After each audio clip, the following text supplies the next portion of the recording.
Elektrik sobalarından, odun sobalarından, doğalgazdan ufak bir çocuk kibritle oynadığı zaman o da bir yangına sebep olur. Şu anda bu kanepenin üzerinde bir yangın çıksın, 3 dakika içerisinde tamamen her tarafı kaplar yangın.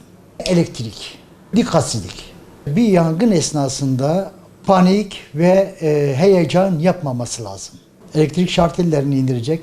Hangi odada yangın çıkıyorsa o kapıyı ıslak bir battaniyeyle kapının üzerini kaplayacak, kapıyı çekecek. Bizler itfaiye olarak oraya varıncaya kadar. Evden çıkmadan önce yapılması gereken şeyler, özellikle elektrik fişlerini kontrol edeceksin. Fırını kontrol edeceksin. Doğalgazını kontrol edeceksin. Eğer fırın üzerinde yemeğin varsa kapat. Bunlar çok önemli. Bizler itfaiye olarak vatandaşlardan istediğimiz tek şey budur.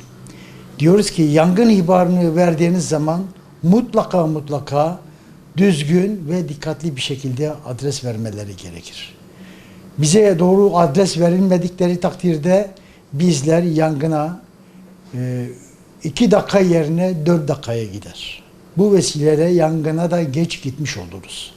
Eğer yangın ihbarını düzgün bir şekilde hangi fırın var, hangi market var, hangi cami var dediklerinde bizler daha seri bir şekilde o yangına müdahale etmiş olacağız.